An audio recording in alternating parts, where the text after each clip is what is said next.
Bonjour. Aujourd'hui, vous écoutez un épisode un peu spécial.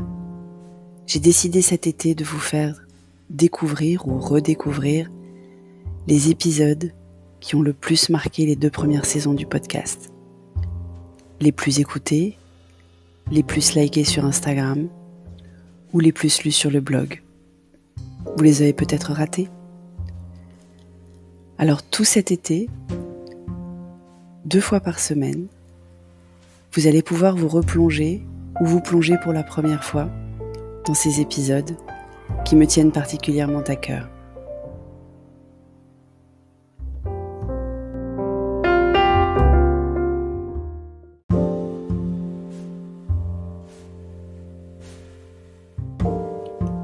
Aujourd'hui, on revient sur un des événements les plus tragiques de 2020. C'était la planche la plus likée sur Instagram. Ça date du 17 octobre 2020 et ça parle de Samuel Paty.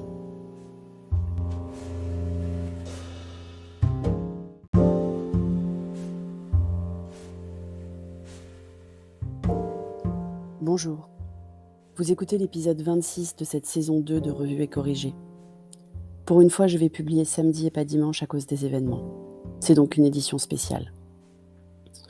Vous pensez sans doute que j'écris sur inspiration immédiate, au regard des digressions permanentes de ces pages ou des épisodes. Pourtant non. Je réfléchis généralement assez longuement à l'angle de mes billets. Je fais même des recherches une fois l'angle trouvé, pour illustrer, confirmer ou infirmer mes avis. Je suis loin du processus journalistique évidemment, mais je vous assure, je bosse un peu quand même. J'ai parfois du mal à tenir la ligne, à ne pas digresser au fil de mes pensées, à respecter le sujet principal que j'avais prévu. Vous l'aurez remarqué. Et d'autres fois, je change complètement d'angle, parce que l'actualité percute de plein fouet ma paix intérieure. Comme aujourd'hui. J'avais prévu un billet qui allait essayer de surfer sur cette limite pro et perso qui devient de plus en plus floue malgré la reprise normale du travail. Ou alors une analyse de comment les dystopies littéraires étaient loin du compte et nous ont mal préparés aux événements actuels. Celui-là d'ailleurs, il me trotte dans la tête depuis plusieurs mois. Mais l'actualité de vendredi soir et les réactions de samedi matin ont bouleversé mes plans. Comme j'ai eu l'occasion de le dire, je m'ouvre rarement sur des opinions, sur des sujets qui fâchent. Je n'ai aucun problème à en parler avec des personnes de mon entourage, quand on peut entrer en conversation et en débat, quand on peut échanger, expliciter, préciser sa pensée. Mais écrire ou lire une opinion sans ouvrir à la conversation me paraît une façon bien étrange de soutenir le dialogue que j'appelle de tous mes vœux.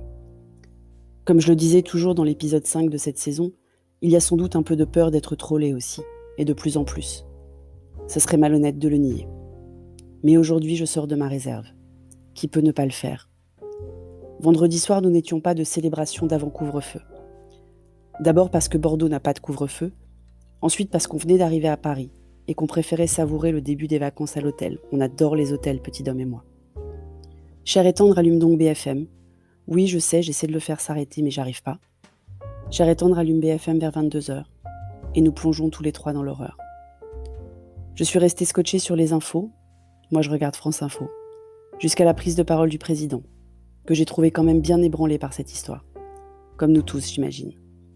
Et comme on peut à présent faire autre chose en regardant un streaming, j'ai parcouru Twitter et les sites des médias pour essayer d'avoir plus d'infos. Je ne reviendrai pas sur l'horreur de l'acte, mais sur un point que je trouve trop passé sous silence, sauf par un politique d'un bord qui n'est ni extrême ni le mien.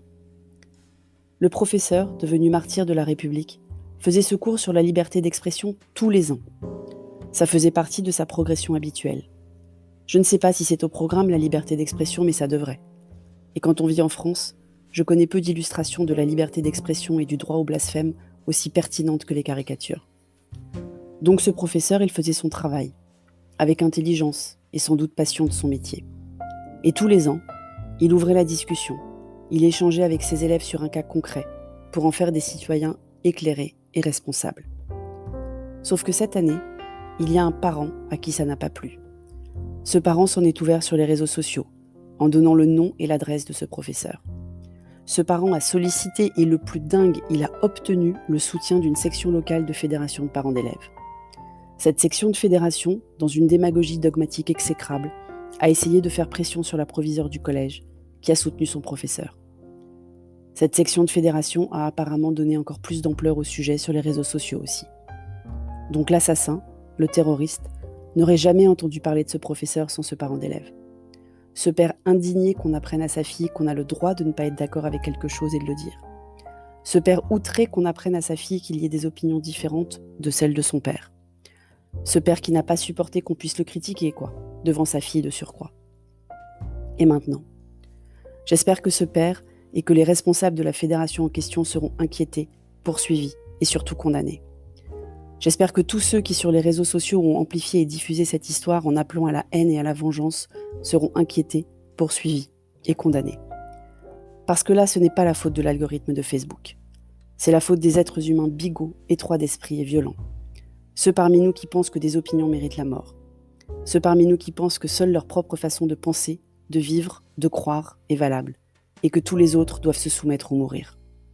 Soyons fous. J'espère qu'aucune voix médiatisée, des politiques aux intellectuels, ne laisseront le moindre doute sur leur condamnation absolue des agissements, pas que du terroriste, mais du père en question.